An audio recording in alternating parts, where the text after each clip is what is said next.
in the hood. What up, though, y'all? Come on now. You already know what time it is. Top of the morning, evening, and afternoon. How we doing out there? Hey, I'm your boy Adrian, a.k.a. D. I'm Stubbs. Hey, you already know what time it is. Hey, we back in the space shuttle getting ready to take over with another classic episode. And today, you know we got another special guest in the house, right? We do? Where? Come on now. You already know. We got a special guest in the house tonight.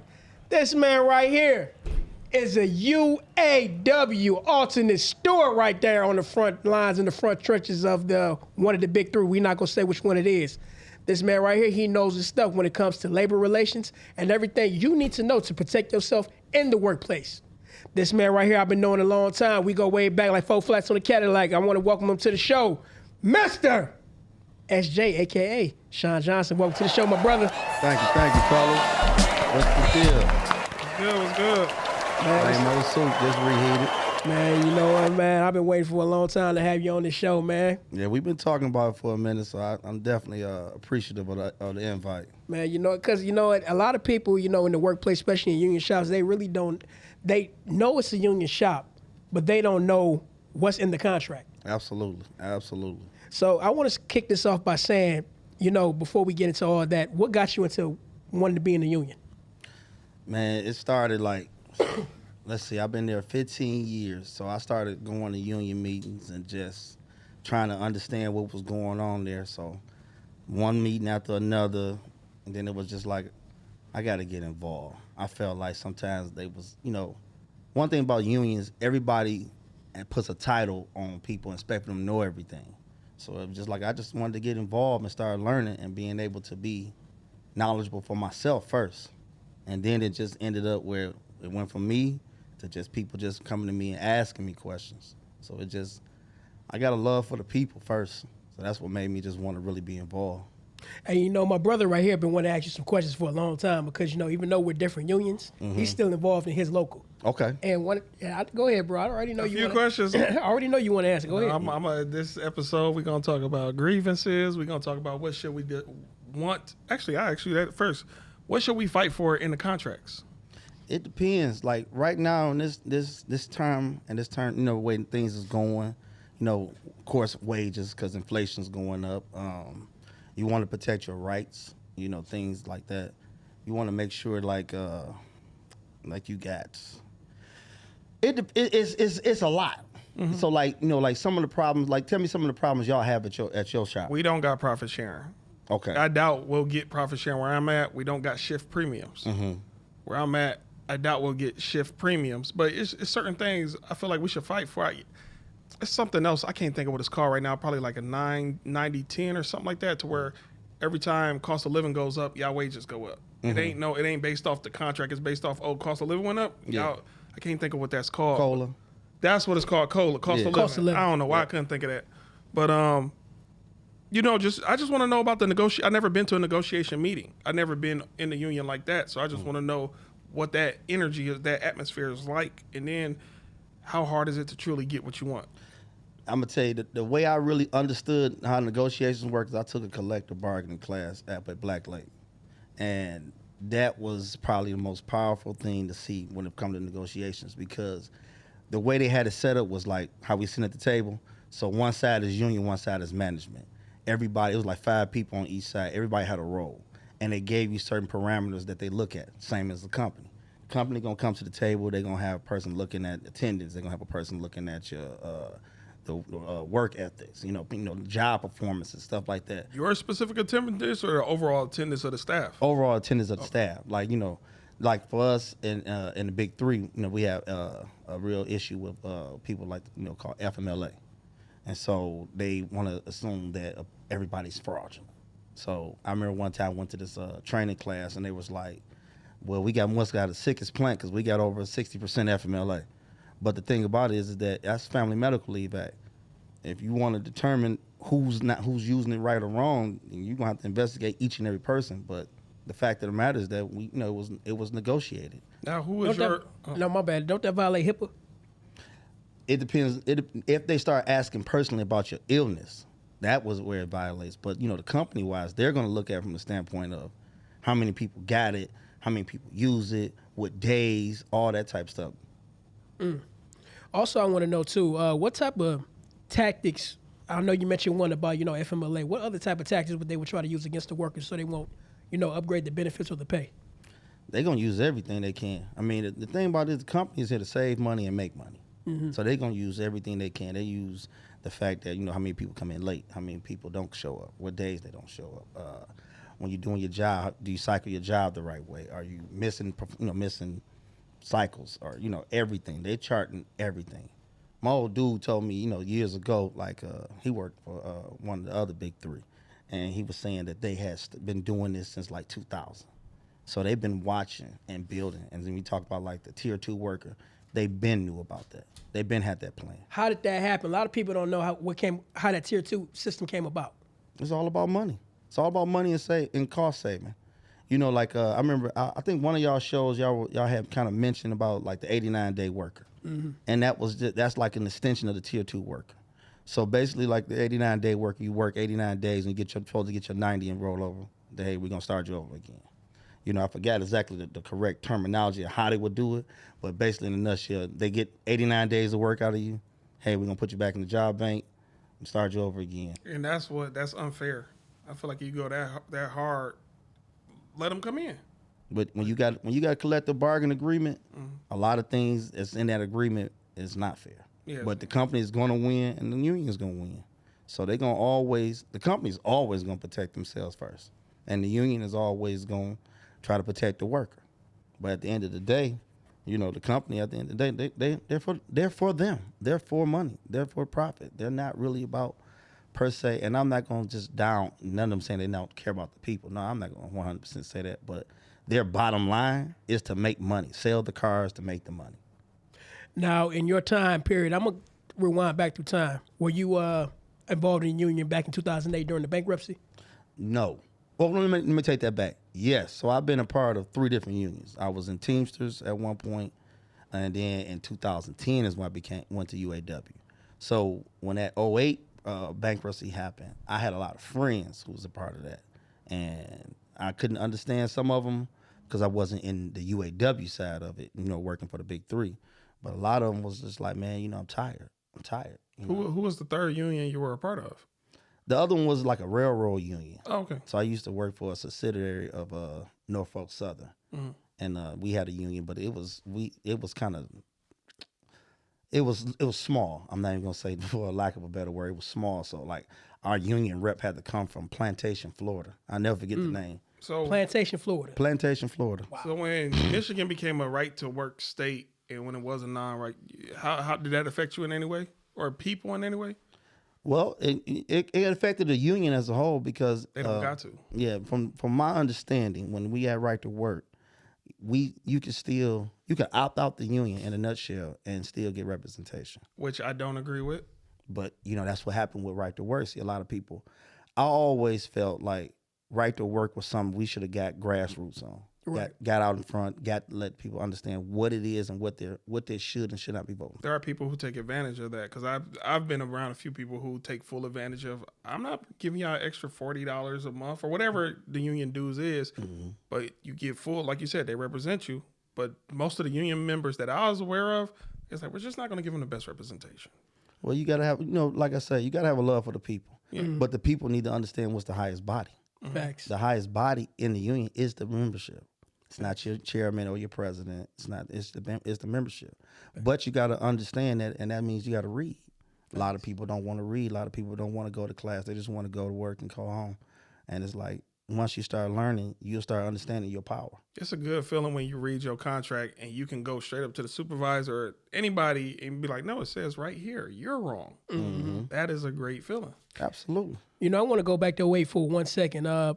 What about that particular time period changed not just the UAW, but the unions in general?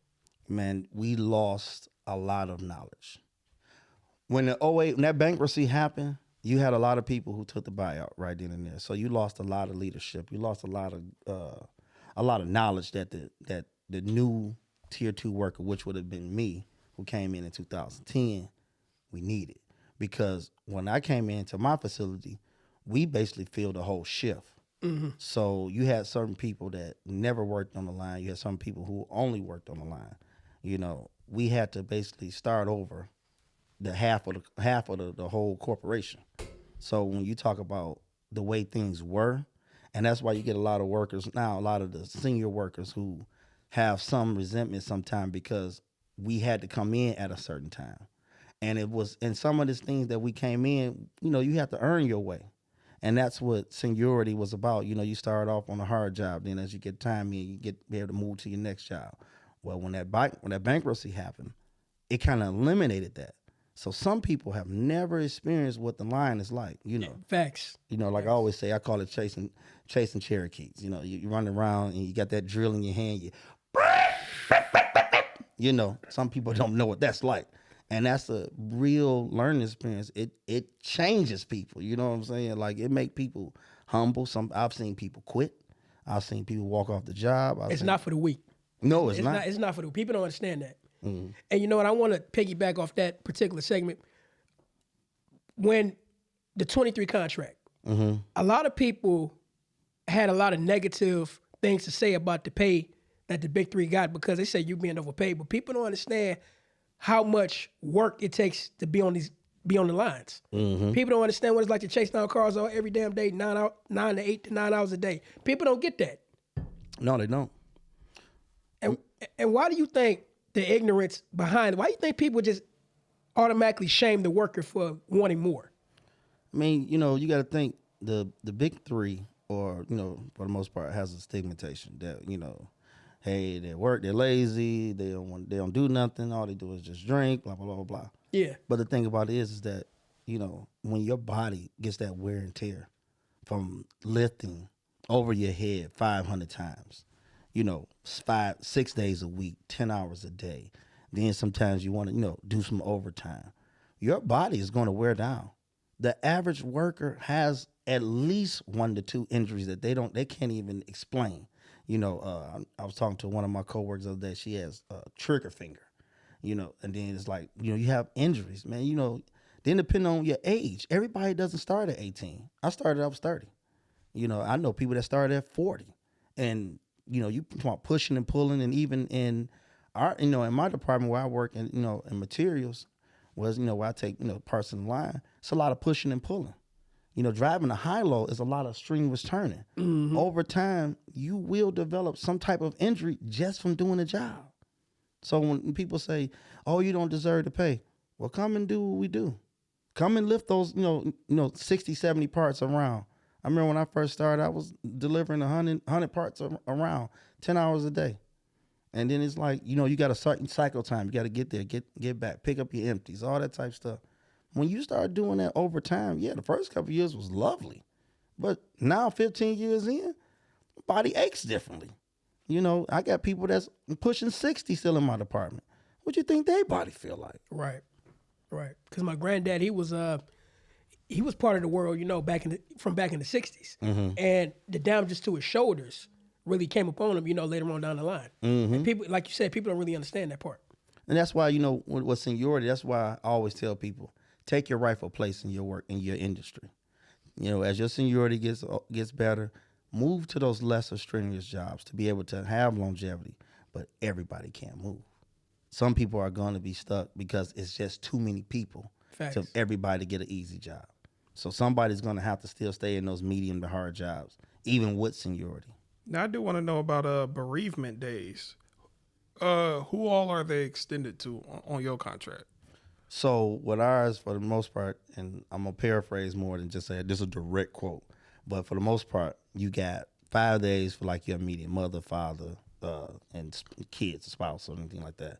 But for the general, like, you know, grandparents, in-laws, stuff like that, you get 3 days. Now, with bereavement, for us, you can get an extra 5 days, but it, you know, it has to be approved, but they're non-paid. Okay. Yeah, some people don't care. Some people, hey, I need that time off. I don't care. Yeah, so yeah, that's beautiful. That's a better contract than other ones I've been aware of. Other people, I remember only your kids. Like, damn, you act like I don't got parents. You know, they don't extend it to everybody. But then, that's why, when you're dealing with a contract, that's why it's important to negotiate. And contracts are just living organisms, they evolve.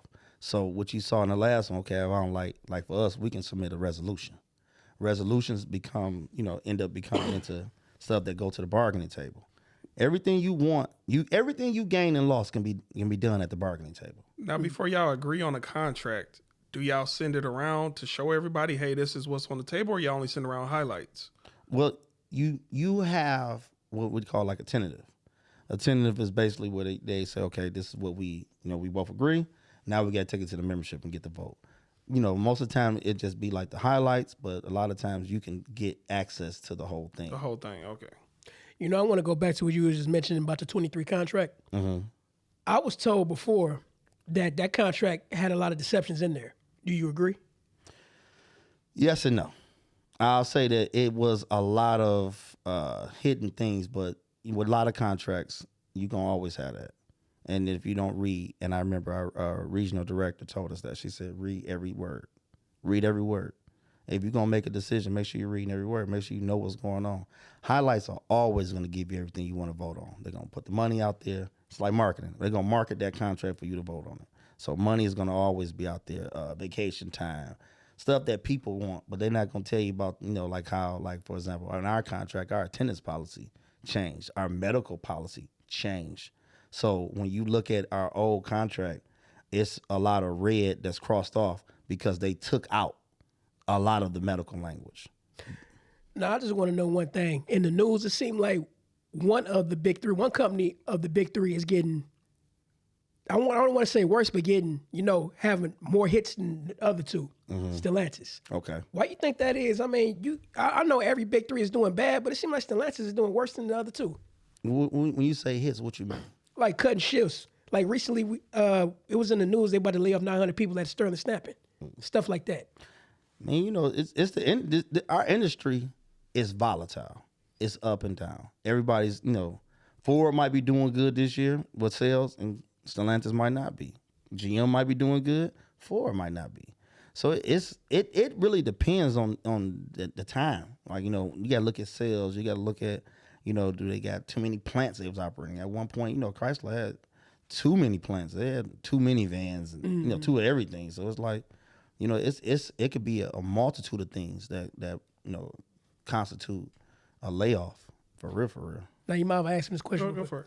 The last CEO, since we're on Stellantis, the last CEO, Carlos Tavares. Mm-hmm. What do you think about his leadership, leading the company when he was president, when he was CEO? Man, I'm gonna say this. Under his leadership, a lot of things didn't seem like we were prospering.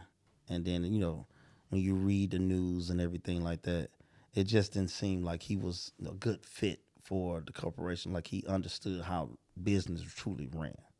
One thing about leadership is that for the worker, you need somebody that's going to be there for you. That's going to make sure that what the moves they're making is going to benefit the longevity of everybody. And I think sometimes with leadership, they don't always see that. They see, profit, greed, stuff like that. But the workers who keeps you on your yacht, the workers who keep you on vacation, if you take care of your worker is going to take care of you. You won't have some of the problems you have if you understand that some of the worker needs. You're going to still make your money. So let's just say you're supposed to make 25, but you gave $5 million up to say, I'll make 20. Are you hurting that bad?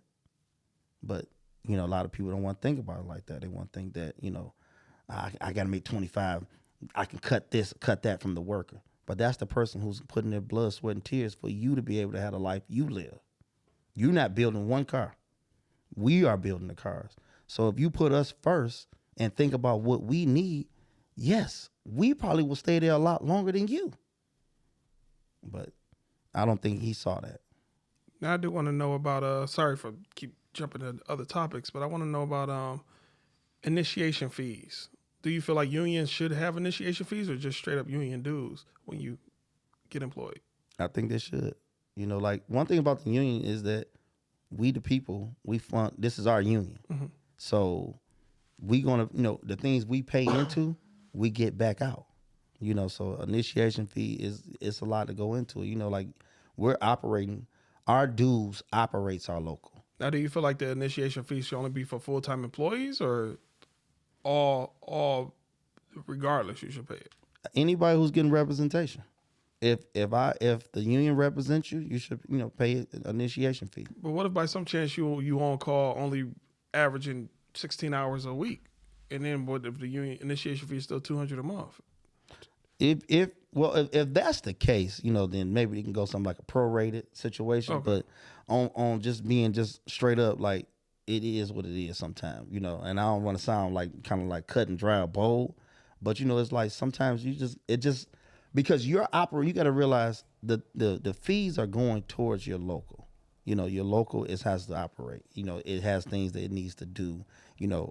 Things it has to fund, and everything that happens in and out the local is based on the membership. I guess in other words, y'all got to pay y'all dues, literally. No. Absolutely. I mean, one thing about it, that's what they always say: are you a dues paying member in good standing?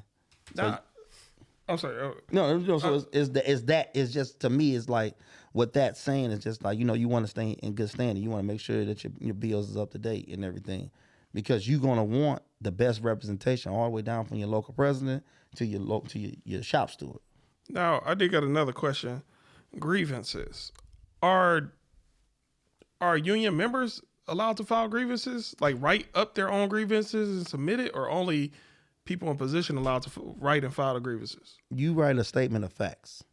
You don't actually file your own grievance. Your steward, or like when I'm an alternate steward, but I'm an alternate steward when my steward is not there. But when my steward is not there, I am the steward. So hypothetically, if I was just a general worker, but I was in the union, I could just write a statement of facts and you hand it to me, and then I present it, put the grievance together. And is that up for all unions, or just what UAW situation UAW got? I can only speak for UAW on my side, because everybody, you got to understand, everybody's union is different, even when it comes to grievance handling.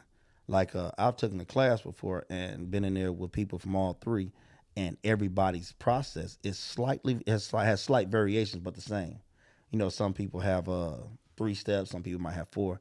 It all depends on how your contract is set up and negotiated. Yeah, I might have to look into what I got going on, because, I'll leave it at that. Now, I do got a question real quick.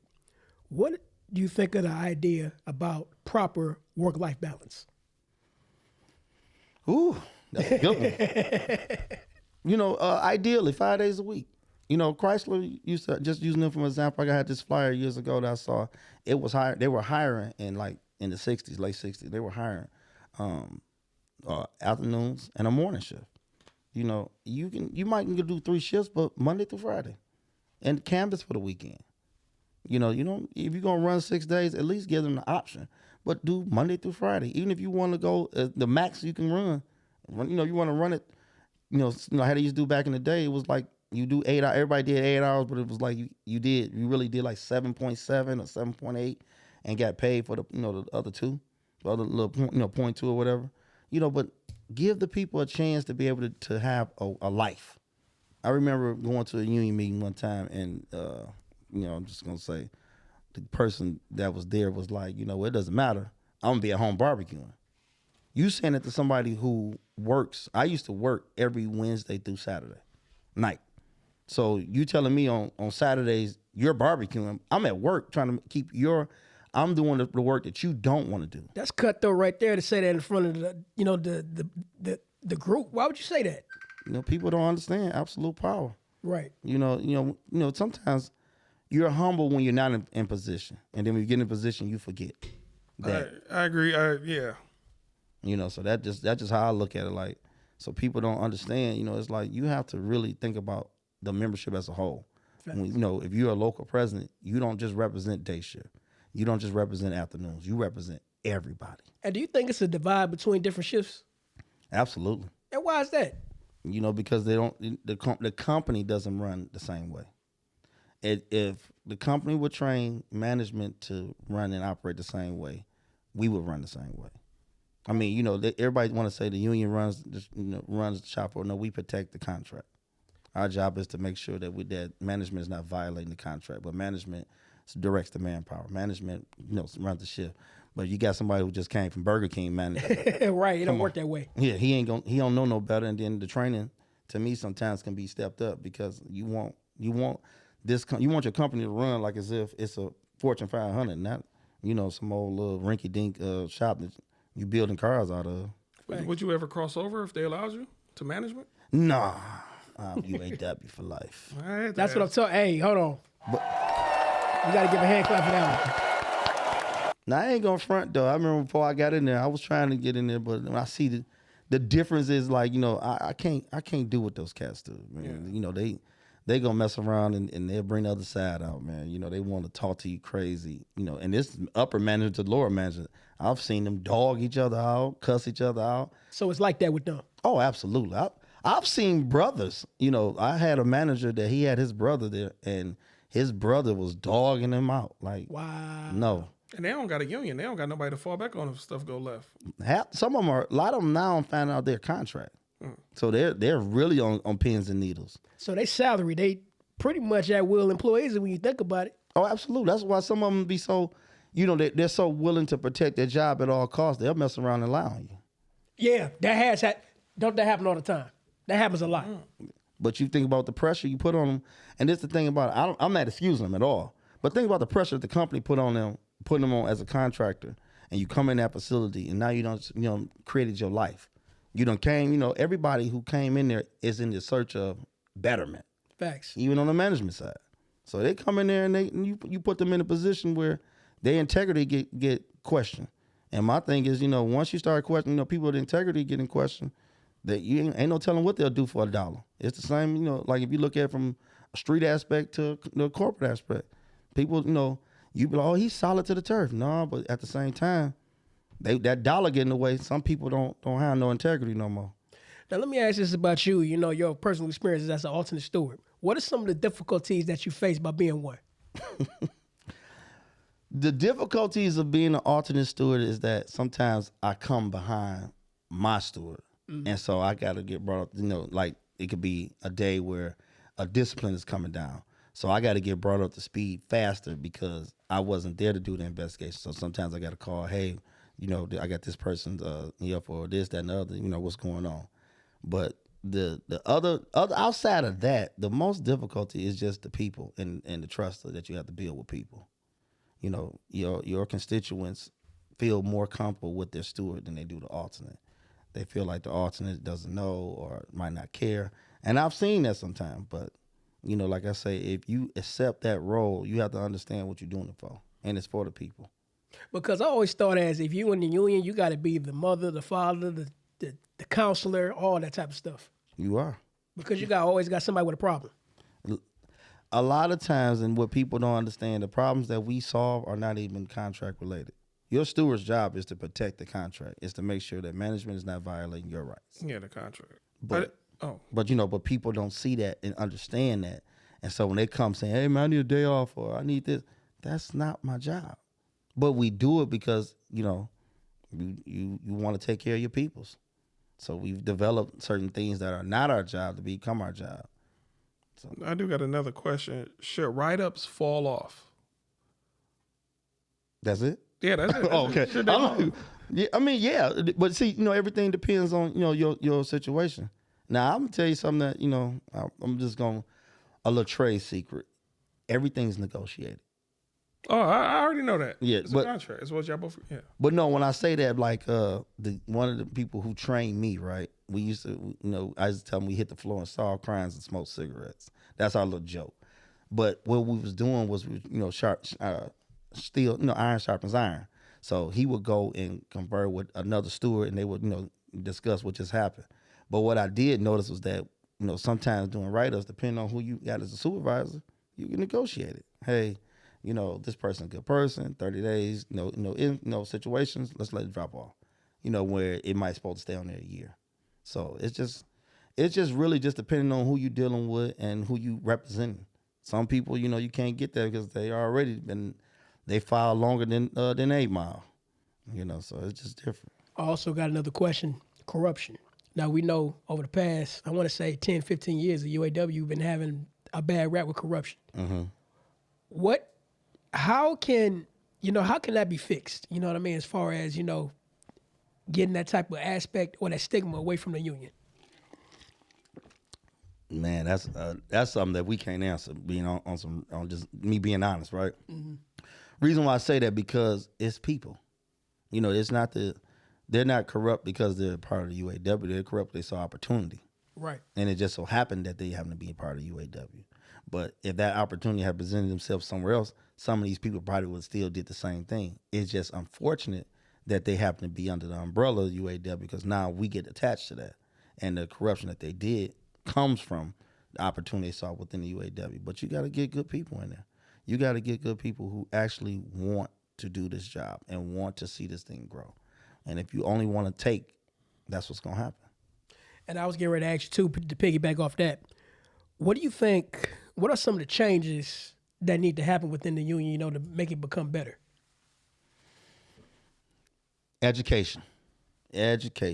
People need to understand what it is that they're in this for. What the union stands for. Like you go to orientation, they tell you about the job. It should be an orientation for the union. Like there was, I had found this thing inside of it was a booklet I got from the Solidarity House, many moons ago. And it was saying they had a new hire orientation packet cost $6.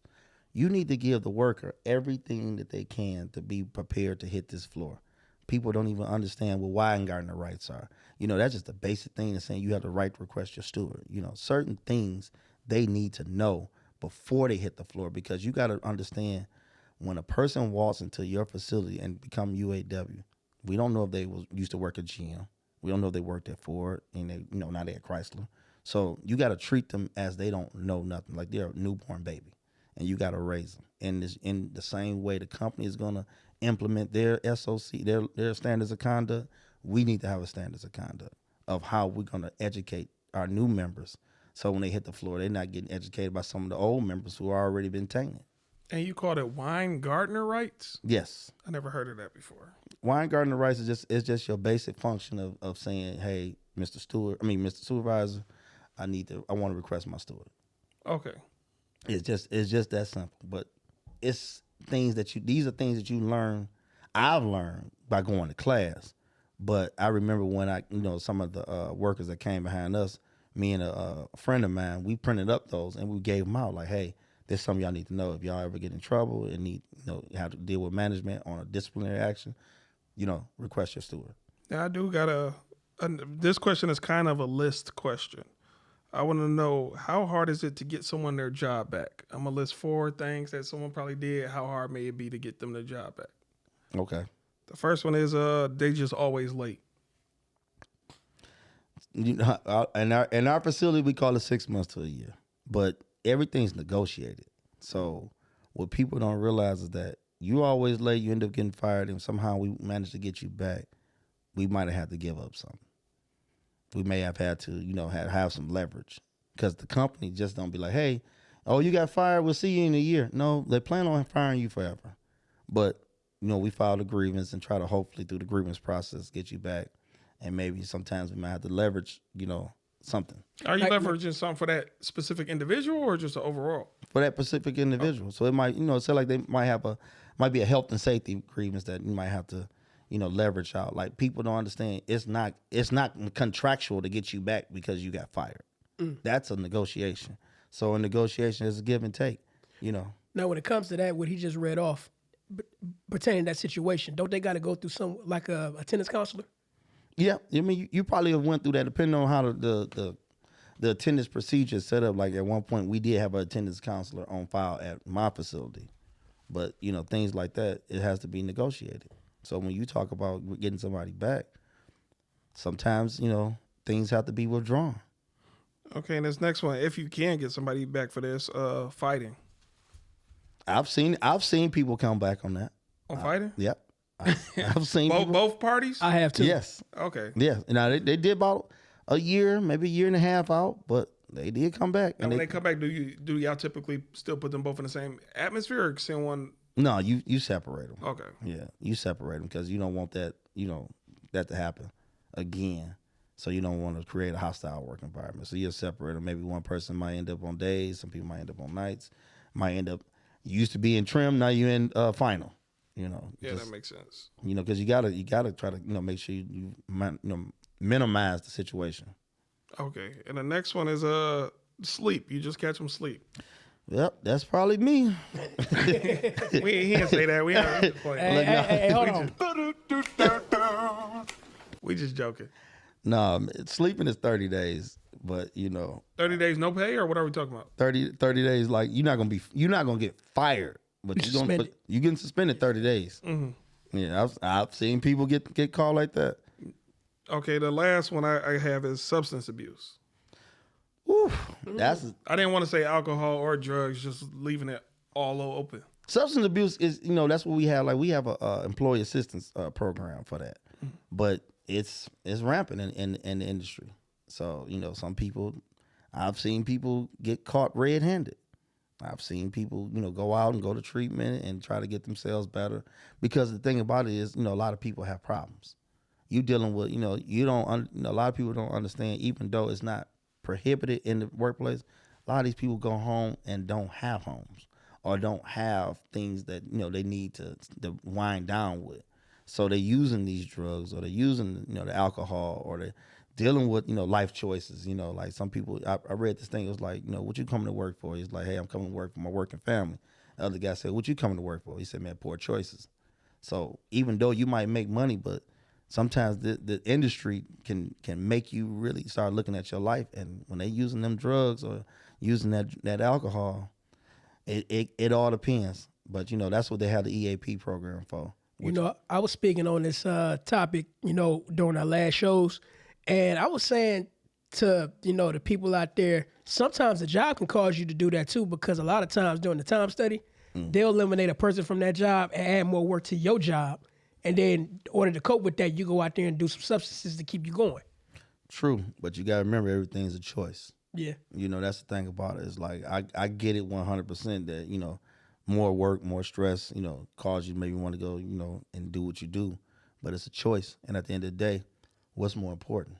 I always look at it like, and I ain't going to sit up here and pretend to be no saint, but at the same time, what's more important? Am I willing to, to have that drink and put my job on the line? Because let's just say, like, and I saw a guy get injured, but he couldn't report his injuries. Because they would had to test him. Yeah, and that's like, that's the thing about it, man. Like, even with just having it, let's just say it's present in your system, you done had a little taste. And now you mess around and slip and fall, and you got a real legitimate issue. I was just picturing somebody walking into work limping the next day, like, and that happens don't want to talk about it. Like, listen, I've seen people come to work with the dead leg, like, man, what? Oh man, I failed yesterday. No, you didn't. I saw it. Like, something ain't right. But you can't report it, man. It's like you try to go to medical, you want to.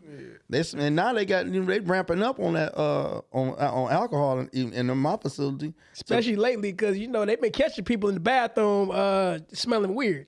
Oh, absolutely. Yeah, and they talking about testing now on site.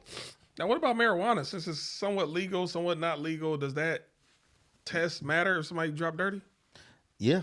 If you talking about like now they're doing where you get reinstated, or like bringing people back, they make them take drug tests. So they have to test, negative, or sometimes I've seen where let me just say this. I'm paraphrasing it the right way. They try to. Marijuana is not as strict as held to the same standard, but at the same time, when you talking about bringing your job back, ain't no guarantees that they're gonna be like, oh, that's cool, you got marijuana in your system, come on back. Yeah. Now, I do got one final question as far as bringing your job back pay. It depends on your grievance. Yeah, that's what I was gonna say, because I've heard some people, they let you go for 6 months, you get back pay for the whole 6 months. Other people, you're just not fortunate. You lucky to even still be able to walk back in.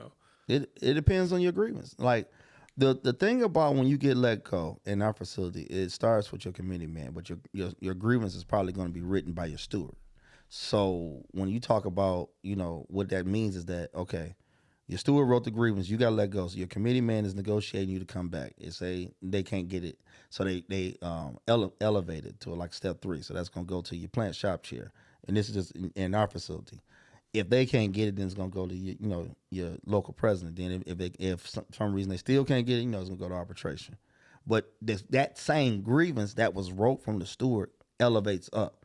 So you want to make sure that when it starts, that it has everything you need in it.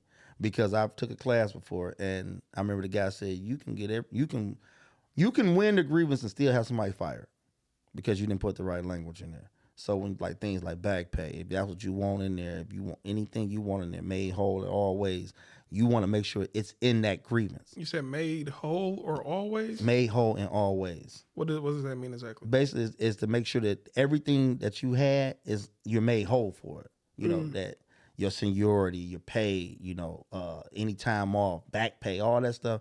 You want to make sure that all that's in there. Like, it's language.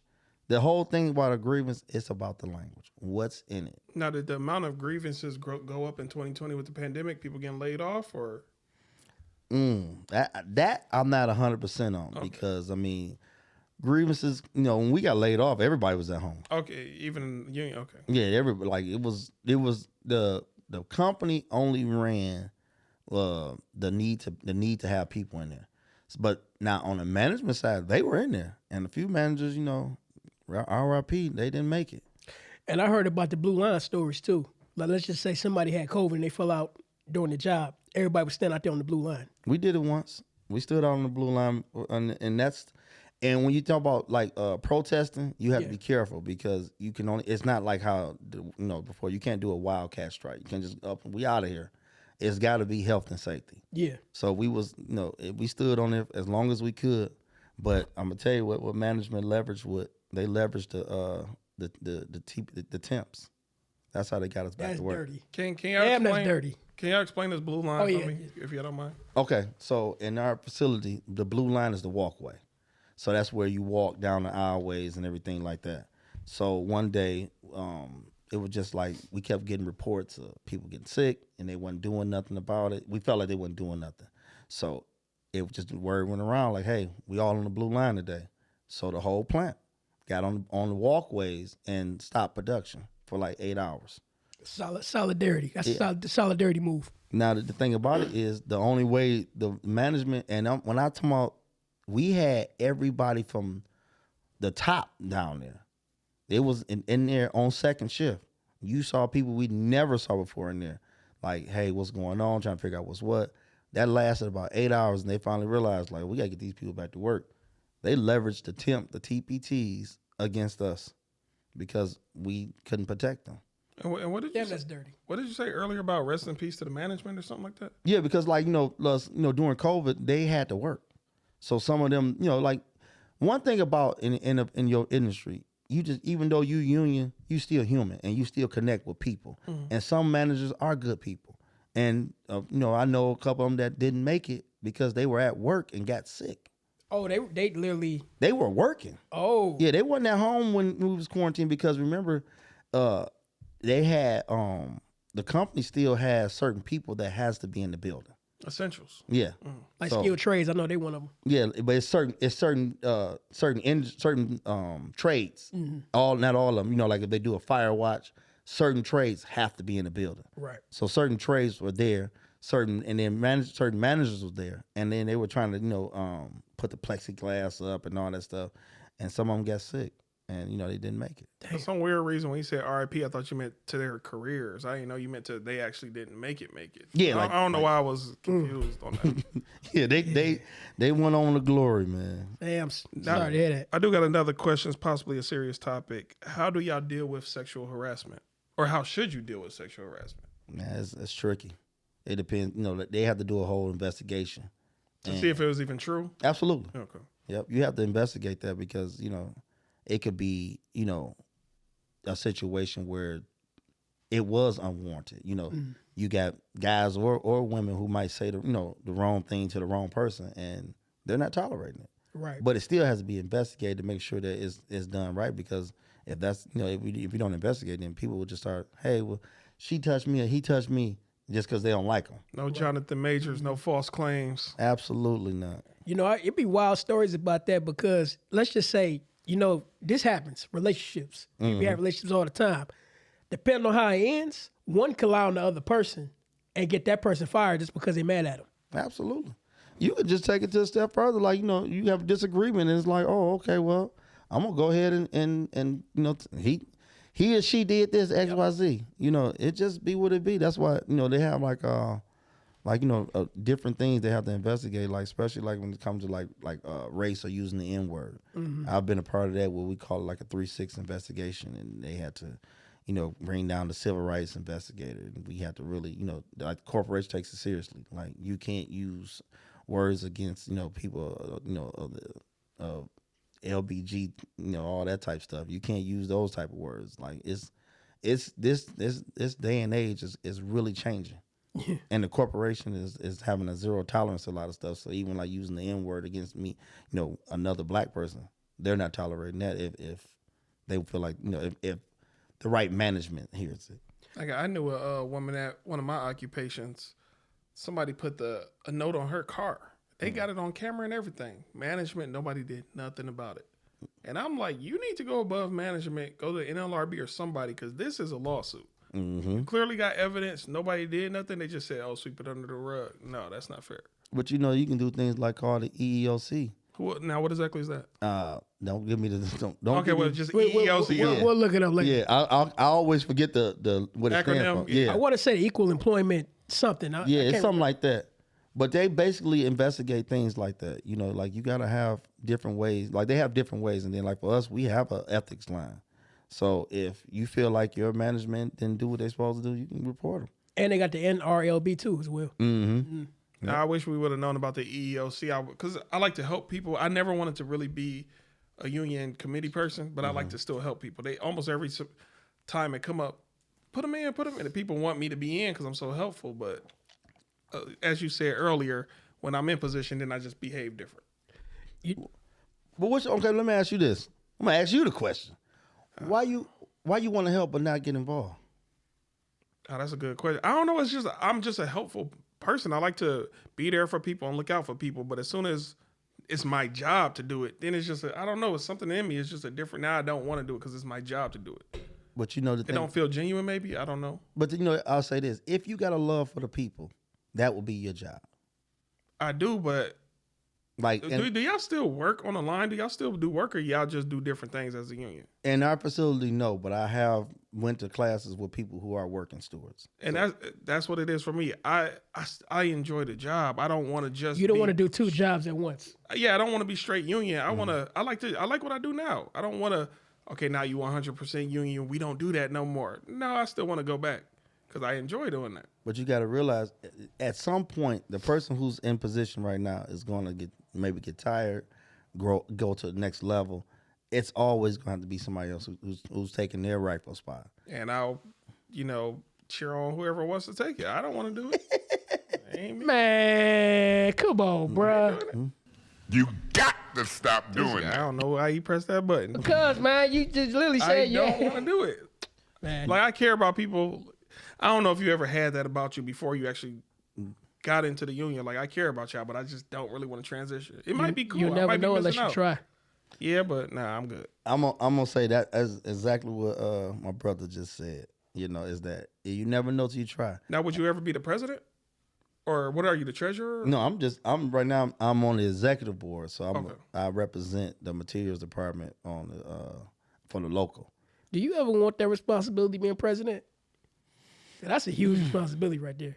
So I say this. It's like a yes and no, because once you start being in leadership, you can, if you really understand, you can see it. But the level of what you have to operate at, I don't know, because you're dealing with different type of, you're dealing with everything. Yeah, you're dealing with something else. And the one thing about it is most of these jobs are thankless jobs. Mm-hmm. Like you'll never get the appreciation for what you truly do. And I remember a former president of mine. I was at a union meeting, and I was talking to his daughter, and didn't know it. And we were just talking, and she was like, "Yeah, what people don't see is the work that he does after hours. Just coming home 6, 7, 8 o'clock. He done been in here all day. How it wears on his body. And it just made me think about it in a different way, because you only, as a union member, you see your union president at your local meeting. Mm-hmm. You're not going over to the local hall to say, hey, just want to stop in and have some coffee with you. So you don't know the work that he puts in to get a person back for fighting, or for get a person back for attendance when you're not supposed to be back. Right. You know, a lot of jobs have been saved being at that level. So you talk about wanting that position. It sounds good. You know, I like, you know, would like to, you know, put my name in lights and all that, but man, the work is what makes you the, you know, what solidifies you in your position. If you don't put the work in, even at the lowest level, you know, how you gonna do it at the highest level? I think that correlates with what you were just talking about. You know what I mean? Yeah. But you know, I want to jump topics for a minute. It's gonna be a bit of a funny one. The dress code at the workplace. You know, I got to talk about it because it's been a stigma for whoever worked for the big three, predominantly at Stellantis. They got a stigma of wearing buffs at the workplace.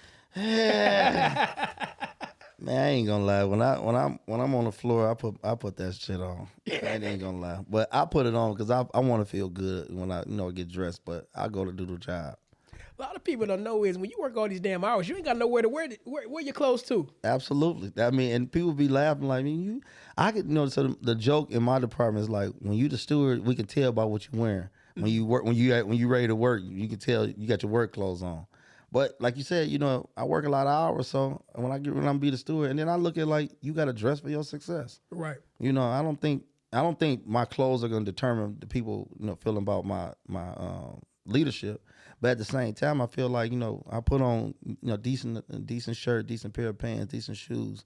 Yeah, I might put on my little glasses and stuff like that, but I'll put it on to go do the job. And I want people to understand, yeah, you might see me come up here and look like I can head to the river, head to the club or whatever, but at the same time, I'm here to do the job first. It's just doing you. Yeah, I'm just doing me. How do you feel about the employees who show up with all white shoes? They look more power to them. Rest in peace in them shoes. Listen, I got my whole brother worked at the plant before me, and he used to wear all white some days, working on the door line. Why? Because that's just him. You know what I'm saying? The same shoes, or he had a few pairs? Man, few pair. You know how it go. He gonna come in there and he gonna put that shit on. But at the end of the day, that's just. I say this: people are gonna be people, regardless of what job they do. I know a guy; he has wear Jordans every day for the last 13 years. I know his shoe. I know his feet be uncomfortable sometimes. Them Jordans ain't built for comfort. But that's what he. People gonna be people. Yeah, you ain't lying about that. And that's why people also got a stigma about the plant. The plants talk about how hard work it is. It is. Don't get me wrong, but it also can be fun too. Oh yeah. Definitely. You can have a good time.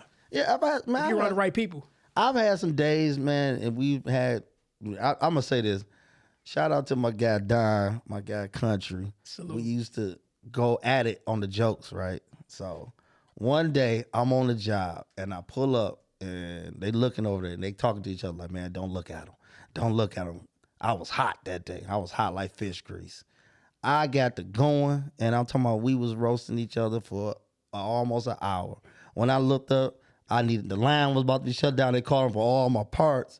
But that was that camaraderie you have with guys in there, or with your people, is that you going to sit in there, y'all going to crack jokes, y'all going to laugh, y'all going to talk, all that. And when you say have a good time, man, it's just you meet good people.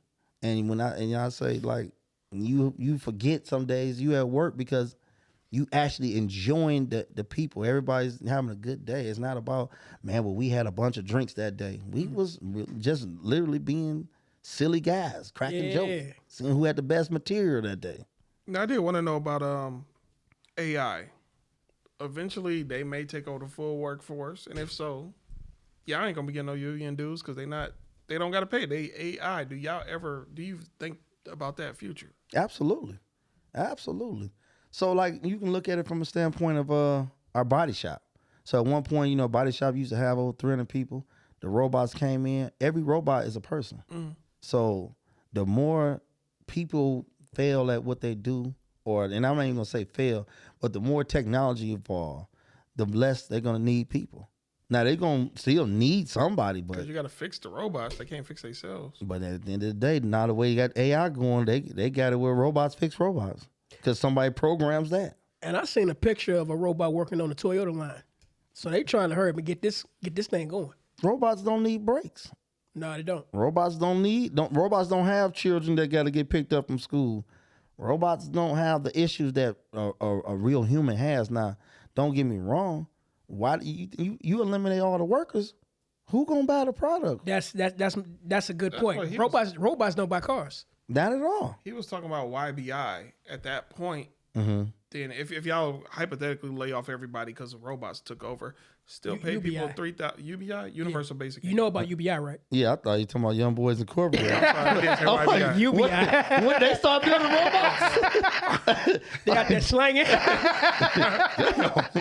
I'm behind.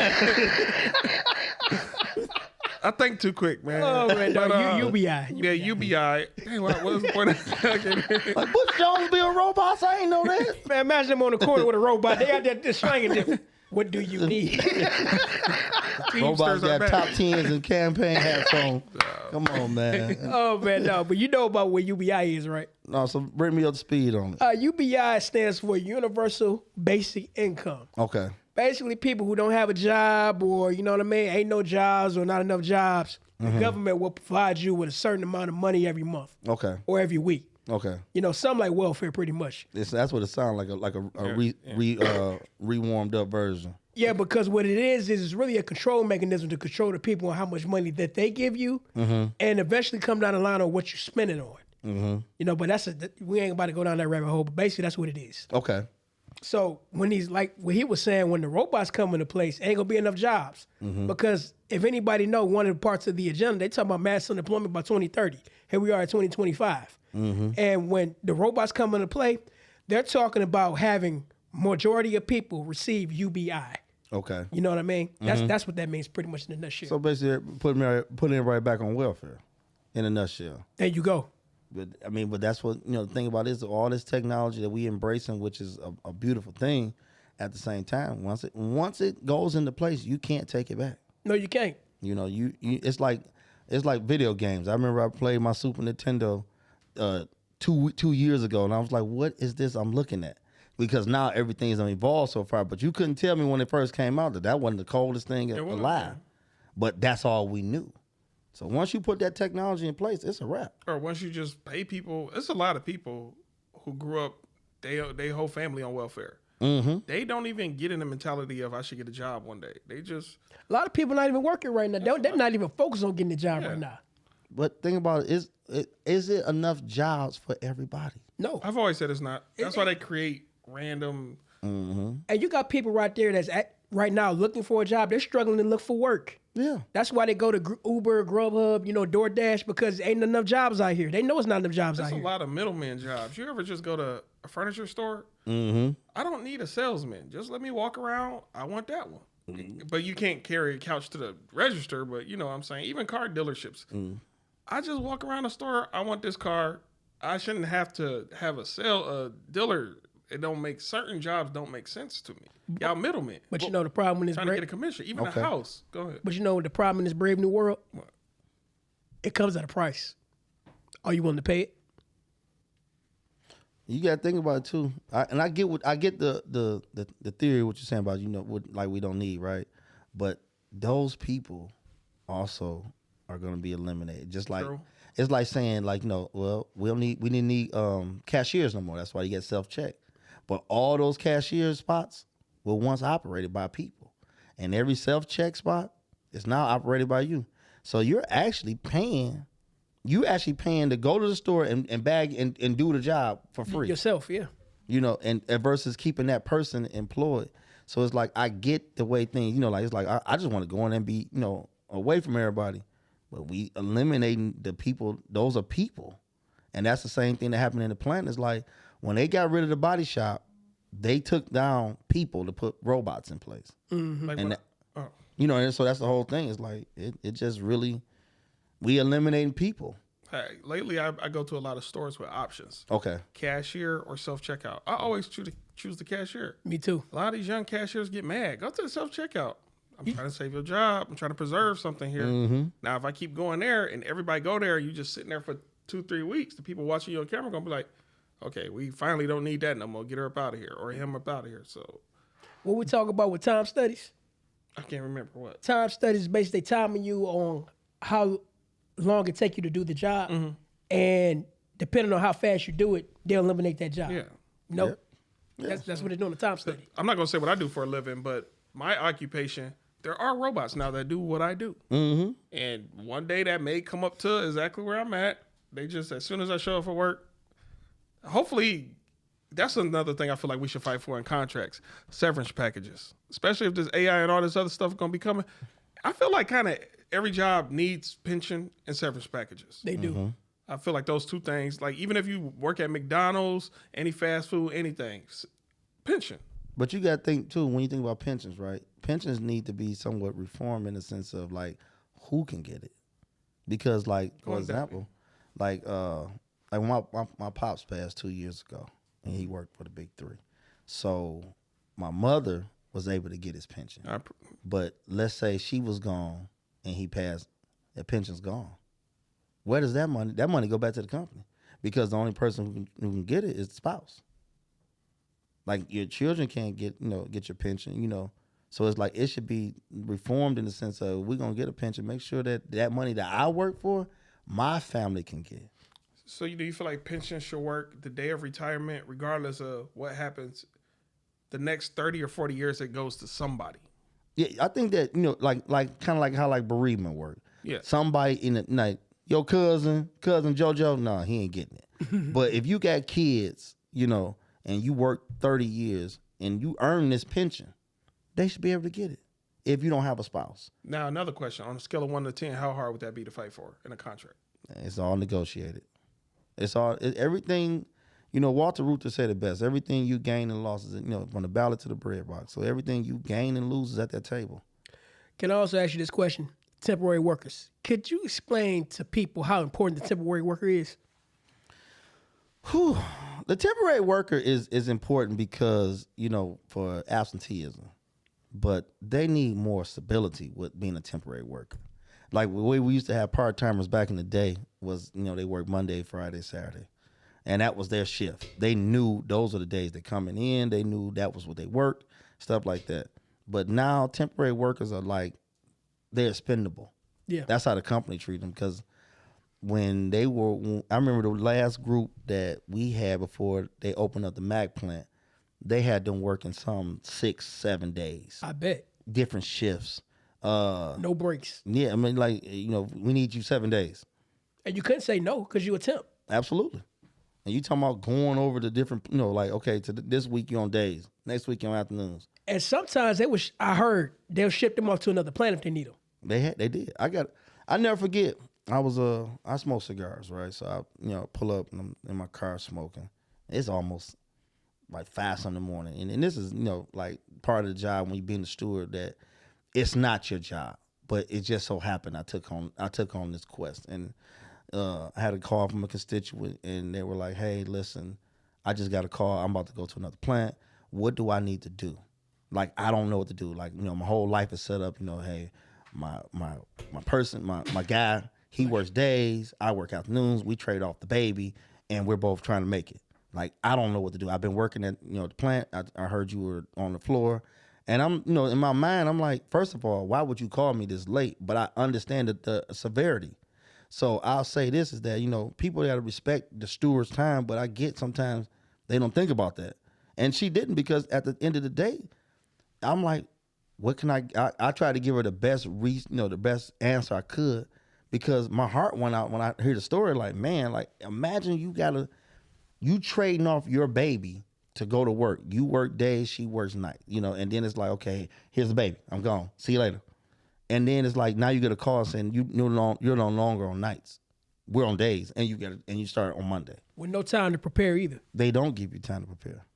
So, it's like, people really be in a situation. That temporary worker has been through a lot more than some full-time workers because it's new, and a lot of people don't understand that. Some facilities they have gyms. How do you feel about daycares? They should have that. Okay. That would be, that would save a lot of different days of calling off if the facilities had daycares. Even if they on night shift, just had the kids pull up, sleep or whatever. You pull up and maybe have like a little area for where they have like beds and something because you got to think there are some people who are the only parent and they don't feel comfortable leaving their kid at home, and you got a 4-year-old, a 7-year-old, a 10-year-old. You can't, some people say, well, they made the choice to have a baby. They did, but they're also making a choice to go to work, and they have to work a shift. And provide for that kid as well. Absolutely. So, a company could make a lot of money with just, investing in their people. If you invest in your people and give them something that can help them, you think I'm not coming to work if I know that I got a safe place for my child to be at? They helping them with the A plan, though. They helping them in other ways. Man, that's garbage. I'm gonna tell you right now. Let me say it like this: it worked good when you about to buy a car, but man, you ain't got time to buy no car if you can't afford it. Yeah, and I want you to talk about that real quick about the leasing program that was in the contract. Oh man, I love it. Yeah, speak on that for a minute. I ain't even gonna lie. I was totally against it, but now I'm riding good thanks to the lease program. Shout out to my facility because I'm in the club now. I'm wagged up. Now I heard what y'all can get a new one y'all can swap it out every year or what? Yeah. So okay, all jokes aside, it's really for real. It's a great program because it provides you with being able to get a car without no credit checks and the payment come out your check. You got your insurance in there, and all you got to do is drive it. All your maintenance is included and everything like that, and you get it for a year. If you reach a certain amount of mileage, you got to turn it in and go get another one. And it puts one thing I like about that. It puts more used cars out there for people because them cars that you turn in gonna go to a lot. Somebody can get a pretty quality car versus getting ripped off with a gas station car or something. Oh yeah, for sure. So, and it helped the worker because I had an accident in November, totaled my truck, and I was without a car for like 2 months. I'm renting a car and everything, and finally decided to get in the program. And I was just, I was torn on what I was gonna do. And this program actually, it helped me out. Like now, I don't even think about my car note. I just go, make sure I go to work to make sure it's being paid. But it's so much, it's so convenient. Now I gotta ask you this: for the people who say it was kind of an okie doke, because what I was told from the people I know that work at some of these plants, a certain type of plant got laid off for a month. They still got the payments, took out their check. Oh, absolutely. You're still responsible. Yeah, it seemed like they said they got paid for the okie doke because those particular cars weren't selling. So that what they did was they offered that to the employee. So when you say the cars that they got, they wasn't selling, so they just asked them. Not asked them, but include the employee lease program as an underplay for the overplay. Like, okay, well, consumers are buying them.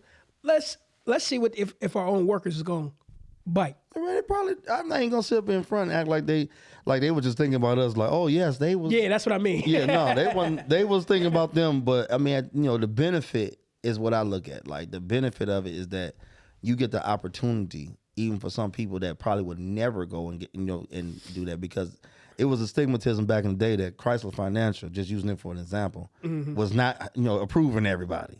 So it was like, man, you might have to have like a 9,000 credit score to get a car. But now what this does is it allows people to be able the opportunity to pick what you want as long as you can pay for it. I mean, now, granted, if a layoff comes, I think the provision should have been in the negotiation is that the money comes out your sub, because the unemployment is different. Right. But your sub comes from the company. So any money that comes from the company, if you owe that, let that come out of there. At least that way you ain't, because I know some people, when we experienced a layoff before, they had to, pay a few weeks, and that first check got ate up. That's right, yeah. Because they fell behind and they wasn't able to. They didn't have anything to say, okay, let me keep paying my weekly payment. Facts. Now you originally started off by saying you didn't like it. Why? Where did that come from? Because I was closed-minded, or yes, I was closed-minded, and I ain't gonna lie, I had to pay for a truck. My truck was paid for. Yeah, like, why would you want to get another bill? Yeah, I was like, no, this is crazy. Like I'm riding, my truck ride good. Now, how does it work? Does that plan only extend to that particular employee, or you can also do the same for your spouse or somebody else? Anybody that's connected to that employee. So like if you had like a retiree, let's say my father, if he was a retiree of that place that offered it, I could use it under him, or no background checks. They do background. Yeah, no. I mean, no credit back. No, they don't check your credit, but they for sure checking your driving record. Yeah, you ain't about to have a couple DUIs. I meant to say credit. Let me go and get a Wagoneer. Yeah, I just put this beard on real fast. No, my next girlfriend about to work at Chrysler. I need something. You want to know what's so crazy? People thought it was for any car, but like, no, you can't get an SRT. You're not gonna get a whatever Ford or you know what I mean? Well, you know, as the years, like when they first opened it up, it was only certain things you could get. But then, like, you know, with this year, like I say, I got a part of going into the 25 edition, so things were different than it was on the 24. So you probably might be able to get one in a minute. I mean, you know what type of havoc that be. Everybody out here with them fast motors. Yeah, I mean, the thing about it is they're going to probably start charging you, burn up them tires faster than what the wear and tear is supposed to be, but... Be on the lodge with it real quick. Oh, man. An employee lease. But, you know, the thing about it is, though, they do have checks. They do have checks and balances with it. So you don't think you about to be out here flying and get that ticket and you on the insurance running it up. No, they'll tell you turn that thing in. Now I really only got 2 more questions. One of them is, prior to y'all doing contracts, do y'all ask people what they want on the next contract? Yes. That's what, well, you know, like everything we're talking about, like your resolutions. Your resolutions is what determines what they're going to go to the bargaining table with. Yeah, y'all just go with what. Do y'all give options or it's just leave the paper blank? What do y'all want? And then y'all go by and read them all. You leave it blank. You know, you might as a worker, because like, you know, like just using you for example, you was like, okay, well, I don't want to get involved, but I see a lot of different problems. So you might be the person that write up the resolution that changed the contract. You don't have to be, you know, and I was just asking you a question, but you don't have to actually be a steward or a personnel. You can just be an active member. You're the highest body. So the things you see on a daily basis that you might think is wrong, write it up.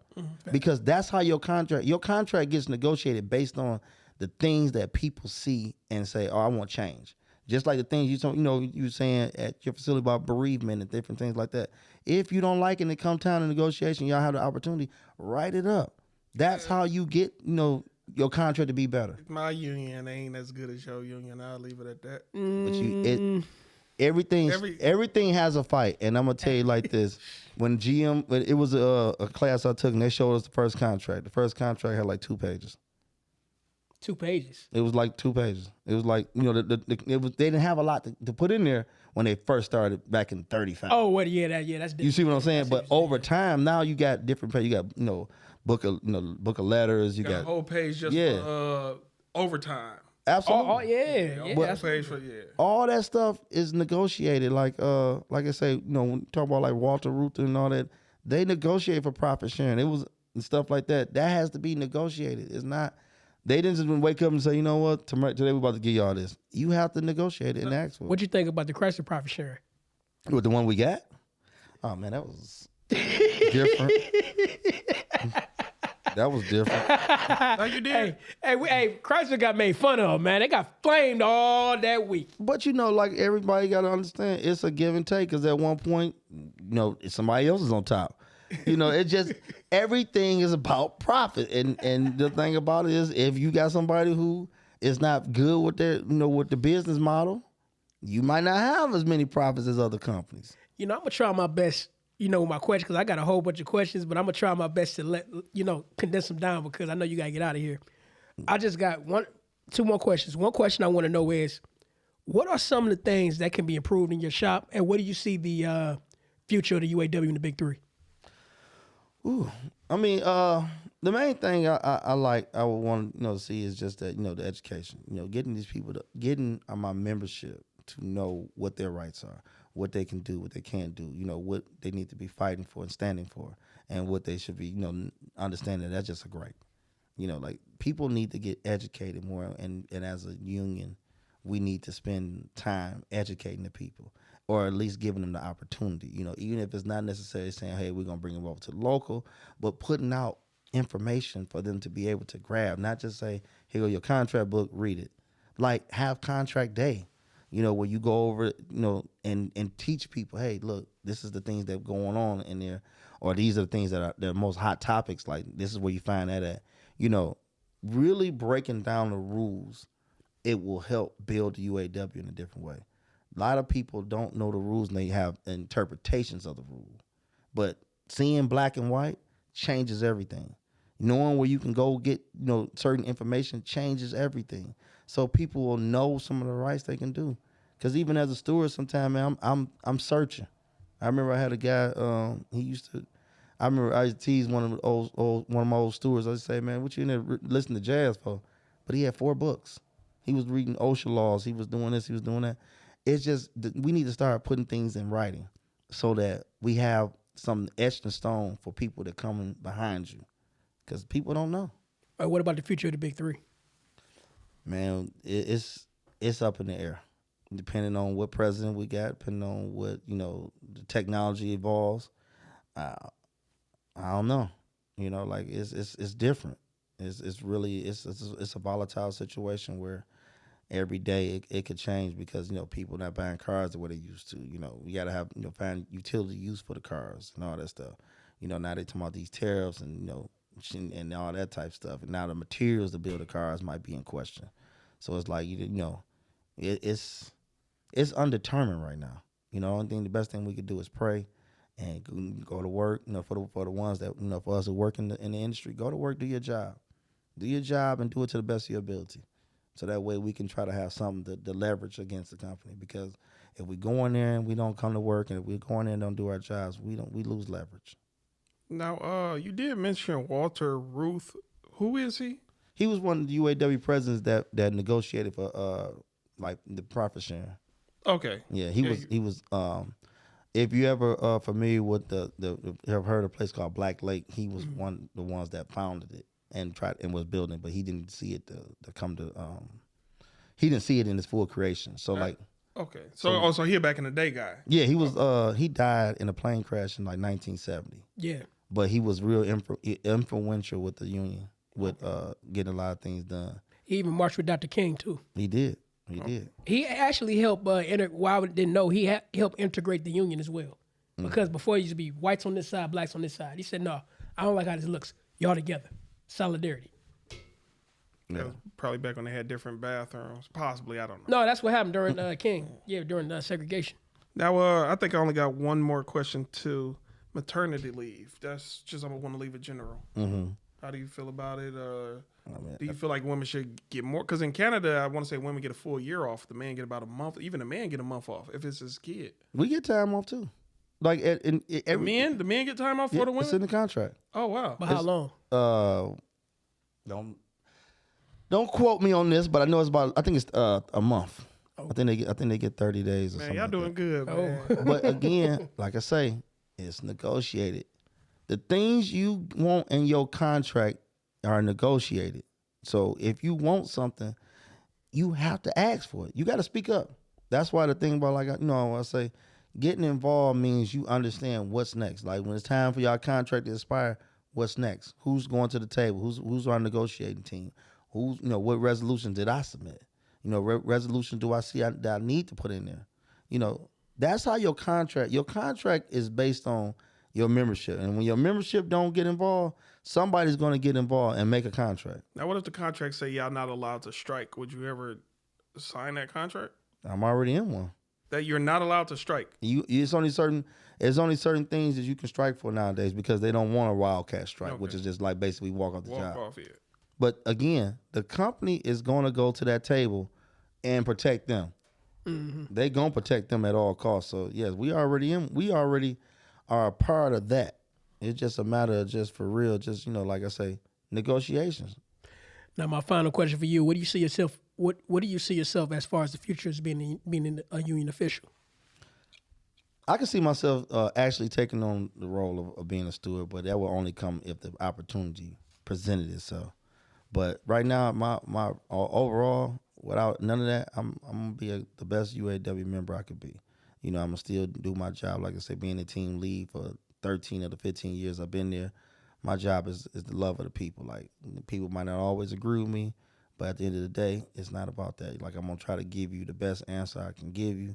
I'm gonna try to help anybody that needs help that comes to me and asks me for help. I'm gonna make sure I'm trying to provide, because at the end of the day, the titles, you can lose them in elections. You can lose your title in an election, but being a UAW member doesn't change unless you change your self-status. So that's what it's about. I had to clap for that. You got any more questions? I ain't have any more questions. Ready for the bowl? Yeah, we'll pull these questions. All right, we explain the rules, and this is your second favorite part of the show. We're getting ready to pull these questions, so I'm about to play the theme music. So here we go. My nigga. First favorite part of the show is when I get introduced. You know. Let me see. Let's see. The third is when you leave. Oh, right. Oh no! Throw this one back. I Throw this one back. told you to get wild in that. Yeah, I see. All right, let's go. Let's go with this one. All right. Can I ask my question first? Go ahead. Go for it. Mine says, what is an ignorable red flag? Something y'all would ignore. Just look past. I got one. Okay. I don't want to say it. What, bad breath? No, it ain't that. Man, what kind of questions is that? Keep pulling, man. I'm gonna go one more time. Grab a different color or something. Let's see. Let's do that. No, for me, an ignorable red flag, I'm just off the whim right now. No, I'm like, women with kids ain't a red flag. What's a red flag? A woman with no car and you over 30. That's kind of like a red flag, but it's ignorable because people have situations and scenarios. But what if Or bad credit is also a red flag I could ignore because some women just... you can fix bad credit? Yeah, that's a red flag I personally would ignore. Okay. Bad credit. Who has the most beautiful mind? Oh, no, we all got to answer this first. Oh, that's how it works. Okay. Yeah, we all got to answer the question. Oh man, what the, this man. What y'all got for ignorable red flags? How they treat their parents. That's ignorable to you? Well, the thing about it is sometimes like that really depends because if they ignore their parents and they're trying to tell them the right thing, and they just ignore them, you know what I mean? No, I'm saying. Oh, I thought you were saying like you talking to a girl but she treat her parents bad. You would just ignore that. That I wouldn't ignore. I'm That's talking about if they ignore their parents, like they're trying to tell them some good advice and they just ignore it. But how's that an ignorable red flag for you? Because if it sounds like some good advice, like maybe you should stop doing a bad habit or something like that, and they don't follow that, and I ignore it, that's, that could be an ignorable red flag. Okay. If that makes sense. Oh, ignorable red flags. I would say something like I can ignore if maybe let's say couldn't cook. I mean, You like to eat out a lot? No, I don't. I'm not. It's not. I mean, but if that's the person who I met or something like that, yeah, I could be like, all right, if you don't know how to cook, I'll teach you. Yeah. You're gonna learn. You're gonna learn today. You ain't gotta. They ain't like, oh, that's a deal breaker. Because you could be the one that cook, and they might have other skill sets. Yeah. Also, an uncleanly person too. Unclean. You can ignore that. No, I can't ignore. That. That's something I can't ignore. So who go next? I'll go. Either y'all. What's your thoughts on capital punishment? I think it's needed in some cases. Yeah, it's customized. It depends on the crime. Yeah. Most mass shooters, get them up out of here. I'm sorry. I don't want to be too harsh on yo. This your episode. I'm sorry. Man, slice their throat. That's what he's saying. Nah. But I do. You know how lately, I don't know if you know, with capital punishment, a lot of the old stuff is coming back. They bringing back the shooting. Shooting line. It's some. I'm like, I don't know if they should bring back electricity. And I heard they taking out the injections because they want to harvest your organs, but with all that stuff in you, they can't harvest your organs. That's why they brought back the shooting line, allegedly. Man, capital punishment is probably something that I'll look at like it's gonna be one of the touchy subjects on some real stuff. Like, cause you talking about, okay, you done been a mass shooter, so now go get on the line. We about to shoot you in the head. Like, that's a whole different, you know what I'm saying, way of thinking. But I guess at the same time, like you said, if they do the lethal injection, they can harvest your organs and everything. They can't harvest your organs. That's what I'm saying. Oh. They gonna mess around and be trying to get your organs, so everything's for sale. So that's a bad thing too, because who's to say if you were to get that organ that a lot of them traits won't end up in you? Because that really does happen. The only thing I feel bad about capital punishment, there have been people who were exonerated, what is it called, posthumously. After you passed away, they'd be like, oh no, he didn't do it. He didn't do it. Bruh, there's no fixing that. If he still got a living family, flat out $50 million. Something, y'all gotta significantly change the trajectory of the rest of that family life somehow. Now, I got another question about that. How young can a person be in order to get capital punishment? Because I'm pretty sure we heard some stories about some underage that done some things and be like, look, I think you need to be taken up out of here. Or taken away from society as a whole. Not kill you, but It still depends on what they did, because it's Well, look at the boy in Pontiac. Yeah, he wild. He mad wild. That little boy was wild. But there have been other kids, 17, 18, they'll go sexually assault somebody's grandma, literally 70, 80, 90-year-old. I'm like, what the heck do you find it? To me, I don't see what y'all, I wouldn't know, but I mean, there's something wrong with y'all. Sometimes I'm like, do we need to try to reform y'all or just, because I feel like once capital punishment is, man, you just out of here. Ain't no saving you. I say this. With certain things, like you said, even talking about that, like, I don't think it's no necessary reform, but you know what you can do is get some good labor out of them.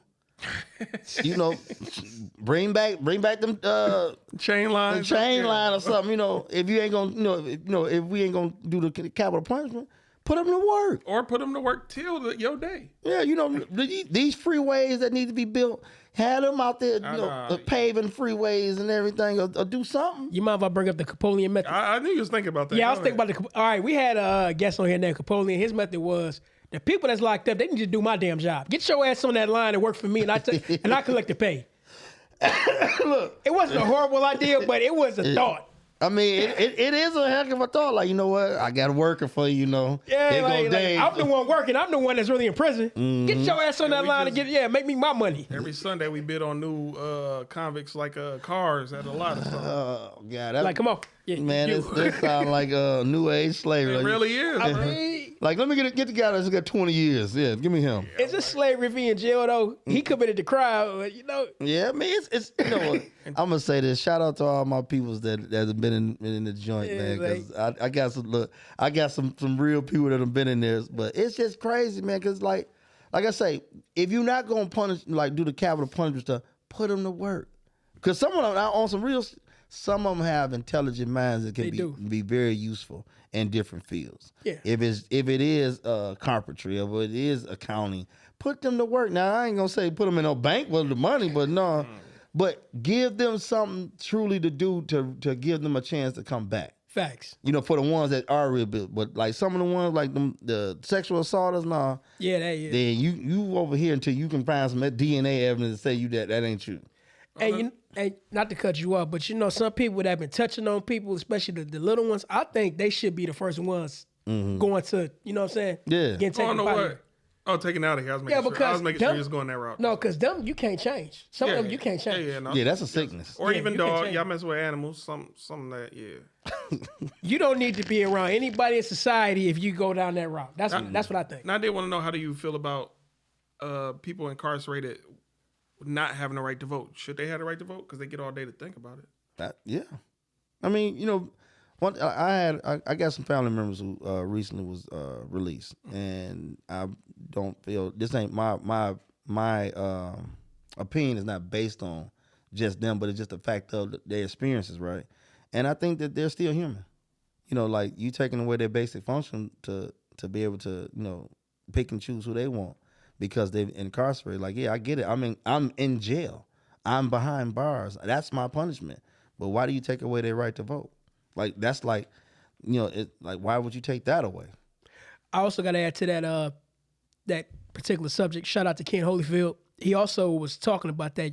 You got some brilliant minds that also can incorporate their experiences into law. Mm-hmm. Like you said before, taking away somebody voting, you know what I mean? Taking away somebody's power. What does that got to do with me doing my time? I'm still a citizen. Well, I'm still part of the system. I'm being punished for my crime. Whatever my crime is, I'm being punished. But now you're telling me that I'm no longer a citizen. You take my right to vote, so now I got to go with whatever it is because I did a crime. You take away functions that had nothing to do with my crime was not based on my voting rights. My crime was based on whatever reason I felt I need to do it. But why does my voting rights have to be in question? And I also feel like y'all should be able to vote at any booth, not selected or booths. Mm-hmm. Like, man, if I feel like voting in Lansing, I could drive to Lansing and vote. Mm-hmm. I'm in, as long as you ain't vote anywhere within your state. Let me put it like that. But you got to think about, like, when it comes to that process about counting ballots and trying to make sure you keep the integrity of the election. Well, I'm talking about the presidential. That's what I'm saying. Okay. Like, you know, I've had experiences with that where it's like, you know, you want to make sure that you preserve the integrity of the election. So, you know, if you have people just all around you trying to, you know, tally up and everything, but if you got a district, you know who's registered to vote over there. So you know that they came and you crossed them off and everything like that. If you got everybody going anywhere, then you won't be able to You know, on some like just basically like some conspiracy. You won't be able to track them. But I feel like you should know how the rough estimate of your state population. A lot of people votes don't count because they went to the wrong voting booth or area, and that's another way they roll y'all out. They might even, for all I know, they might even send y'all fake stuff in the mail. Oh, you got to go vote over here. In reality, you're supposed to go across town. Like, let the whole state. And it would stop another Florida recount. Yeah, in my opinion. So go wherever you want, as long as you within your state. Whatever's on your driver's license, you within your state. Vote there. But think about this: how many people are how many people are active in their city government? Not too many. On a scale of 1 to 10, I'd say about 3. I'm gonna say probably 2, and that's just me because me personally, I'm active in my local union, but I'm not active in my city government, and I'm gonna be take my accountability. The reason why I asked that question, because at the end of the day, you need to know what your rights and rules and regulations of that. Any game you in, you gotta know the rules. So if you gonna say, even just being a registered, I don't want to be part of the city council, but I'm a registered voter. Did you do is everything in good standing? Do you understand what you were supposed to do before the election came? A lot of people don't do the footwork. They just go out. I've been voting here for 20 years. You check your mail? Do you know where you supposed to vote at? Right. A lot of people don't want to be a part and do the they won't do the research, but they'll ask somebody else to do the legwork. So when their votes don't get counted, some of the stuff be human error. And not to get too far away from the subject, I think we need to have more young people in government involved in the laws, because I think they get a bad stigma about being YNs and wearing shicey masks. But no, we got some brilliant young minds out there. So I say, start to speak up, youngsters. It's your life. You can't have people that's not in your age group not speak for you, because you know what you're going through. But they gotta have the right mentor. That's absolutely right. You gotta have the right leadership. I think we need to mobilize city meetings and town meetings. Like, everybody can't make it. We're too busy. We all got 40-hour jobs. When we get home, now we got to turn around and cook for our kids or whatever. But if y'all got little alerts, like that for a reason. Hey, we got Zoom calls for court, but we can't get Zoom for town meetings and just vote through the mobile. I feel like that'll help raise at least the attendance. But see, that also brings out the hypocrisy in society. If you get a ticket and you're trying to fight the ticket, you know what I mean? You'll have a Zoom meeting for that. But if we got a Zoom meeting to pass legislation in your city or your county, all of a sudden you don't necessarily have to be there. Yeah. Or to attend. Or even with some votes. So I still don't know how I feel about voting for digital or going into technology, because that could be easily hacked, as it possibly was during one of the past few elections. It's something to consider. We do need more attendance and ballots in other places. I'm gonna say the same thing that I said about the union, right? You gotta get involved in things that you want at that table. It can be negotiated. Just like when they first built a town, township, then it goes into city, all that stuff. You gotta get involved. We gotta get involved. If we're not involved, we don't even know what resources. And I'm just speaking. And when I say that, I'm speaking for myself. If I'm not involved, I don't know what resources are there for me, even on the basic function of just saying about a meeting. I don't know, because I've never tried to figure it out. Right. So it's like when I say that, it's like a lot of people are in that same realm, and it's time out for that. It's time out to be on there saying, well, I don't know. If you want to be involved, you want your city to flourish, you have to be involved. It's not up to those people you elected. It's up to the people that's in the neighborhood to speak up, to go down there, hey, this problem we having, these lights don't work, or my trash is not getting picked up properly. You have to report these things, but you got to know who to call. Facts. And y'all got to become homeowners. Most of the time, they only listen to you if you own a home. I'll be honest. I would say also become a contributing member. I know money is scarce, but the person that write that check has the loudest voice. Absolutely. But you go, being in those arenas where you can, be of value and of see what's going on, it makes a difference. But you have to you got to get involved. You have to step up. You have to take your rightful spot in your neighborhood, because if you don't, where's the neighborhood gonna go? Just like you're saying about the youngsters, they gotta get involved. But sometimes they need to see leadership. They do. Every game out here has leadership, whether you want to break it down or not. So you need somebody to be in place to understand that. Facts. I believe we got one more question. Is it you? Yep. Yeah. All right. Let's see what we got here. Are you happier when single? Trash. Yo, you decided to ask. I'm surprised you decided to pick that up. Look, You look. want to pick another question? No, look at. I don't look. I'll say it like this. It's for each individual. You know, if that's what if you choose to live your life that way, that's what you want. You know, at the end of the day, you know, some people need to be single. They ain't no good in relationships. What about you? I would say I can be happy in both regards. So far, I've been single for a minute. I'm happy. I'm in a relationship. I can be happy. I will only be in a relationship with a girl that make me happy. Yeah. Why would I be in any other type of relationship? I'm not about to be in a relationship to get a financial leg up or, you know, mooch or whatever. It's going to be for happiness. So right now I'm happy single and I can be happy in a relationship. There's no one over the other. Some people just they truly are in it for the game. Yeah.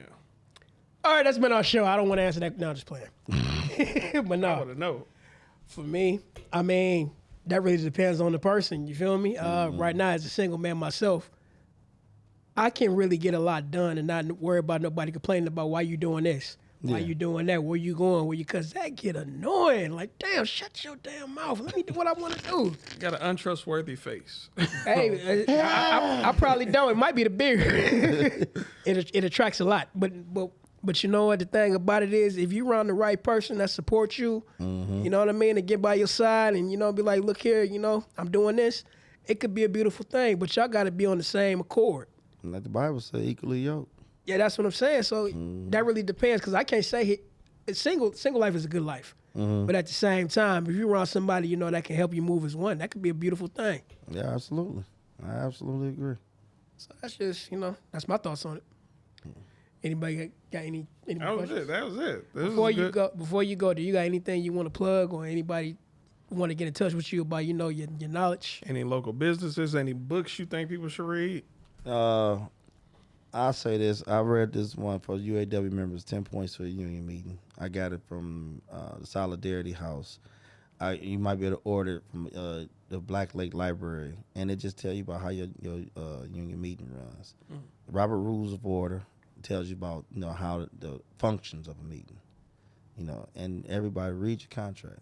Read your contract. Read it, and if you don't understand it, read it again and ask for, you know, maybe go to your local president or whoever that you know is knowledgeable and ask for interpretation. You know, be involved at every level of your local.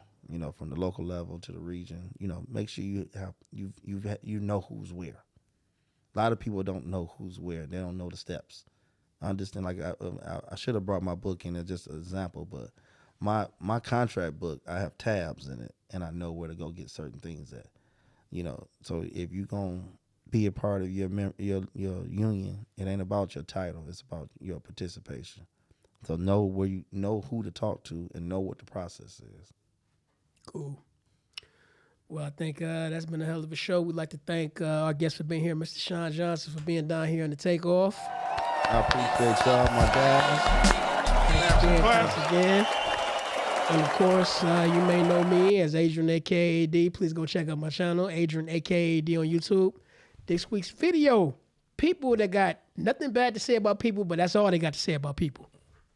I know y'all couldn't see him all episode. He has fatigue on, but he's right here. And it was so crazy, he was wearing the damn near the same I was about color. to honestly wear some fatigue today, too. Ain't that crazy? I thought that was the dress code. No, I'm like, it just happened like Came that. to the door, I took mine off. I was about to rock some fatigue. Great minds think alike, man. It be like that. But come on, man. Tell them about I'm wine. Stubbs. I'm Stubbs. No. Come on. Wine with the Lime is coming soon. I might go to the studio. No, and rap. Wine with the Lime is coming soon. We're going to make the song. I'm telling might you. go to a And it's going to go viral. You do music? I don't take it serious. But Not yet. Yeah. Okay. I write, though. You need to check out the hottest producer, 20K. That's my son. Okay. He He hottest little new thing in the city right now. Next time he come through, pull him up. What kind? He can come through. What kind of beats he make? Man, right? he do it all right now. He don't rap or nothing. Just producer. Just production. You know, that's a strong statement because he had some people come by, you know, claim the title for themselves, you know? Man, listen, I told my son before, I don't plug him because he's my son. I plug him because I believe in his music. Okay. Like he just did a song. I've been in my rotation called "Need That" with 1FT, and it's banging. It's called Need That? Yeah, it's banging right now. Do you know his YouTube? Look, I got his card in my. I give y'all his information. He got a card with his little with all his stuff on there. Apple Music. Yeah, he certified. He said, Okay. well, need that with 1FT. Yep. Is it Need That or Need That? Need That. Okay. We got it done. DAT or THAT? Who? That. Oh, THAT. Need That, that. okay. Hey, look, you threw me off. I'm like, whoa, wait a minute. No. I just everybody spell it different. Yeah, though. So, hey, that's been today's show. We got to wrap it up and get up out of here.